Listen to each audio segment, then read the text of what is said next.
ಮೈಸೂರಿನ ಮೈಸೂರು ಅಭಿವೃದ್ಧಿ ಪ್ರಾಧಿಕಾರ ಅವ್ಯವಹಾರಕ್ಕೆ ಸಂಬಂಧಿಸಿದ ಬಿಜೆಪಿ ವತಿಯಿಂದ ಇದೇ 12ರಂದು ಮೈಸೂರಿನಲ್ಲಿ ಬೃಹತ್ ಪ್ರತಿಭಟನೆ ನಡೆಸಲಾಗುವುದು ಎಂದು ಬಿಜೆಪಿ ರಾಜ್ಯಾಧ್ಯಕ್ಷ ಮತ್ತು ಶಾಸಕ ಬಿವೈ ವಿಜಯೇಂದ್ರ ಅವರು ಪ್ರಕಟಿಸಿದರು. ನಗರದ ಮಲ್ಲೇಶ್ವರದ ಬಿಜೆಪಿ ರಾಜ್ಯ ಕಾರ್ಯಾಲಯ ಜಗನ್ನಾಥ ಭವನದಲ್ಲಿ ಇಂದು ಮಾಧ್ಯಮಗೋಷ್ಠಿಯಲ್ಲಿ ಮಾತನಾಡಿದ ಅವರು, ಇಷ್ಟ ಬಂದಂತೆ ನಿವೇಶನ ನೀಡಿದ ಹಿನ್ನೆಲೆಯಲ್ಲಿ ಬಿಜೆಪಿ ಈ ಹಗರಣವನ್ನು ಬಹಳ ಗಂಭೀರವಾಗಿ ಪರಿಗಣಿಸಿದೆ.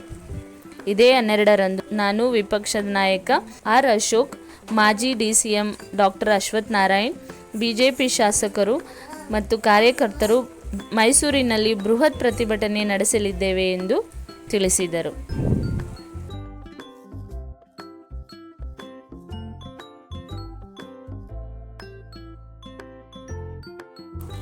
ಮುಖ್ಯಮಂತ್ರಿಗಳು ಬಡವರ ಬಗ್ಗೆ ಮೊಸಳೆ ಕಣ್ಣೀರು ಹಾಕುತ್ತಿದ್ದಾರೆ.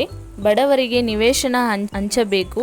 ಈಗಾಗಲೇ ನೀಡಿದ ನಿವೇಶನ ಹಂಚಿಕೆಯನ್ನು ರದ್ದು ಮಾಡಬೇಕು. ಸಿಎಂ ಅವರ ಪತ್ನಿ ಮೇಲೆ ಆರೋಪ ಇರುವ ಕಾರಣ ಮತ್ತೊಂದು ಎಸ್ಐಟಿ ಮಾಡಿ ತನಿಖೆ ನಡೆಸುವುದು ಸೂಕ್ತವಲ್ಲ. ಈ ಭಾರೀ ಮೊತ್ತದ ಹಗರಣದ ತನಿಖೆಯನ್ನು ತಕ್ಷಣವೇ ಸಿಬಿಐಗೆ ಕೊಡಬೇಕೆಂದು ಆಗ್ರಹಿಸಿದರು.